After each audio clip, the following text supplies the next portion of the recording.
ಬಂದ ತಕ್ಷಣ ಹಿಡ್ಕೊಳ್ತಾರಲ್ಲ, ಅದನ್ನ ಹಿಡ್ಕೊಂಡ್ ಬೇಡ ಅಂತಂದ್ರೆ ಅವರು ರೆಸಿಸ್ಟ್ ಮಾಡ್ತಾರೆ, ಅವರು ಪ್ರತಿಭಟಿಸುತ್ತಾರೆ. ನಿಮ್ಮನ್ನು ಬೇಕಾದ್ರೆ ಜಗಳ ಆಗ್ತಾರೆ, ನಿಮ್ಮಿಂದ ಬೇಕಾದ್ರೆ ದೂರ ಹೋಗ್ತಾರೆ, ಆದ್ರೆ ಅದರಿಂದ ಹೋಗೋದಿಲ್ಲ. ಸೊ ನಾವು ಮಾಡ್ಬೇಕಾಗಿರೋದೇನು?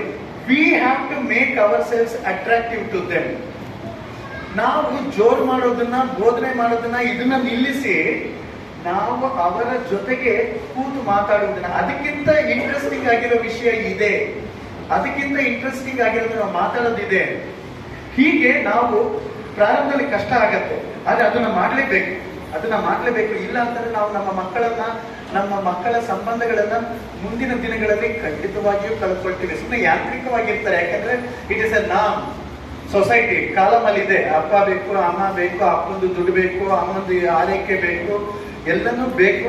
ಅದಕ್ಕೋಸ್ಕರ ಅವರು ನಮ್ಮ ಜೊತೆಗೆ ಅನಿವಾರ್ಯವಾಗಿ ನಮ್ಮ ಜೊತೆಯಲ್ಲಿ ಇರುವಂತಾಗುತ್ತದೆಯೇ ಹೊರತು ನಿಜವಾದ ಭಾವನಾತ್ಮಕ ಸಂಬಂಧಗಳು ಉಂಟಾಗುವುದಿಲ್ಲ.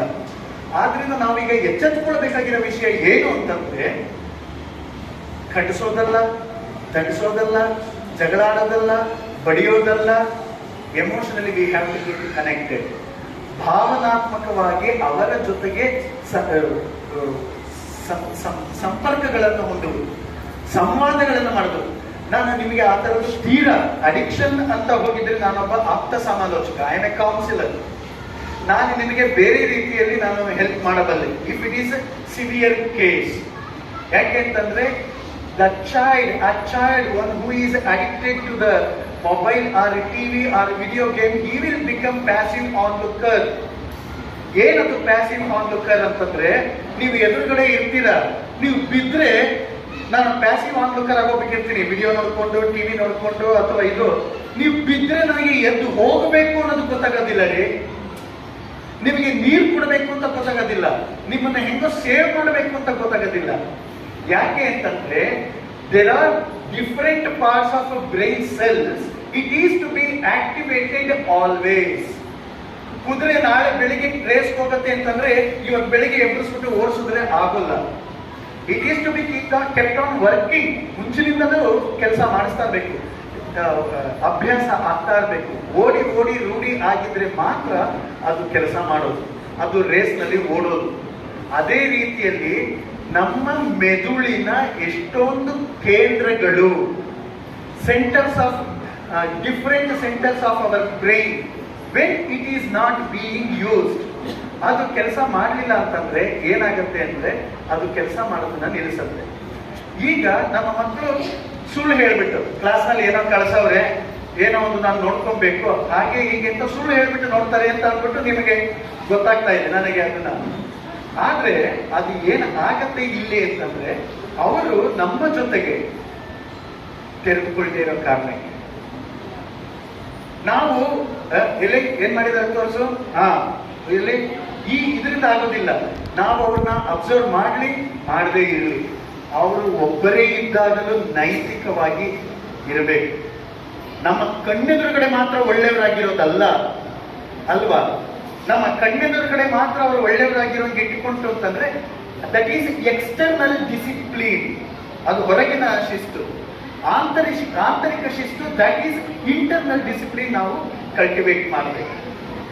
ಈ ದೃಷ್ಟಿಯಲ್ಲಿ ನಾವು ಅವರ ಜೊತೆನಲ್ಲಿ ಕೆಲಸ ಮಾಡಬೇಕು. ಇದು ನೀವು ಕೇಳಿದ ಹಾಗೆ ಒಂದು 5 ನಿಮಿಷದಲ್ಲಿ ಹೇಳಿ ಮುಗಿಸಿ ಇನ್ಮೇಲೆ ಹಿಂಗೆ ಮಾಡ್ರಿ ಹಂಗಾಗೋಗುತ್ತೆ ಅಂತ ಹೇಳೋ ವಿಷಯ ಅಲ್ವೇ ಅಲ್ಲ. Really it needs a lot of training ourselves, unlearning ourselves. ಪ್ರತಿಯೊಂದು ಕೂಡ ರೂಢಿಯಿಂದ ಆಗುವುದು. ನೀವು ಕೋಪಿಸ್ಕೊಳ್ತೀರಾ ಅಂತಂದ್ರೆ ಏನು? ನನ್ ಕೋಪ ಬಂದ್ರೆ ಮನುಷ್ಯನೇ ಅಲ್ಲ, ನನಗೆ ಪದೇ ಹಂಗೆ ಹೇಳ್ಕೊಳ್ತಾ ಇರ್ತೀವಲ್ಲ, ಇಟ್ಸ್ ಅನ್ ಆಟೋ ಸಜೆಷನ್. ಅದನ್ನ ಪದೇ ಹೇಳ್ಕೊಂಡು ನಾವು ಕೋಪಿಸಿಕೊಳ್ಳುವುದನ್ನ ರೂಢಿಸಿಕೊಂಡಿರುತ್ತೇವೆ. ನನಗೆ ಕಾಫಿ ಕುಡಿಲಿಲ್ಲ ಅಂದ್ರೆ ತಲೆನೇ ಓಡಲ್ಲ ಅಂತಾರಲ್ಲ, ಅದೇನಾದ್ರೂ ನಿಜವೇ? ಎಂಥದೂ ಇಲ್ಲ. ಕಾಫಿ ಕುಡಿಯುವುದನ್ನ ರೂಢಿಸಿಕೊಂಡಿದ್ದೇವೆ. ನನಗೆ ಮೊಬೈಲ್ ನೋಡದೆ ಇದ್ರೆ ಇದಕ್ಕೆ ಆಗೋದಿಲ್ಲ ಅಂತಾರೆ. ಬೈಂಜ್ ವಾಚಿಂಗ್, ಹಿಂದಿಂದ ನೋಡ್ತಾ ಇರ್ತಾರಲ್ಲ, ಅದು ರೂಢಿ. ಪ್ರತಿಯೊಂದು ರೂಢಿ. ಬೆಳಿಗ್ಗೆ ಹೊತ್ತು ಟಾಯ್ಲೆಟ್ಗೆ ಹೋಗುವುದು ಕೂಡ ಒಂದು ನಿರ್ದಿಷ್ಟವಾದ ಸಮಯದಲ್ಲಿ ರೂಢಿ. ಅದು ಬಿಟ್ಟರೆ ಟಾಯ್ಲೆಟ್ ಕೂಡ ಬರೋಲ್ಲ. ಹೀಗೆ ಪ್ರತಿಯೊಂದು ವಿಷಯ, whether it is biological, whether it is psychological, whether it is emotional, ನಾವು ಇವುಗಳನ್ನ ರೂಢಿಸಿಕೊಳ್ಳುತ್ತೇವೆ. It is a very atomic, that habit is atomic. ತುಂಬಾ ಜನ ಹೇಳ್ತಾ ಇರ್ತಾರೆ ನನಗೆ ಮೆಮೊರಿ ಪವರೇ ಇಲ್ಲ. There is no such kind of thing power as called memory. ಜ್ಞಾಪಕ ಇಟ್ಟುಕೊಳ್ಳುವುದು ಒಂದು ರೂಢಿ, ಮರ್ತು ಹೋಗುವುದು ಒಂದು ರೂಢಿ. ಮರ್ತೋಗ್ತಾ ಇರೋದು ನಮಗೆ ನಾವು ಹೇಳ್ಕೊಳ್ತಾ ಇರ್ತೀವಿ, ನಾನು ಮರ್ತೋಗ್ತೀನಿ. ಆಟೋ ಸಜೆಷನ್, ನನಗೆ ಕೋಪ ಬಂದ್ಬಿಡತ್ತೆ, ಆಟೋ ಸಜೆಷನ್. ಒಬ್ರು ಅವ್ರ ಮುಖ ನೋಡಿದ್ರೆ ನಂಗೆ ಆಗದೇ ಇಲ್ಲ, ನೋಡಿದ್ರೆ ನಂಗೆ ಮೈಯೆಲ್ಲ ಹೊರದೋಗುತ್ತೆ.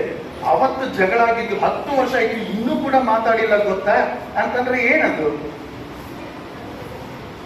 That is what we are giving in habit of that kind of.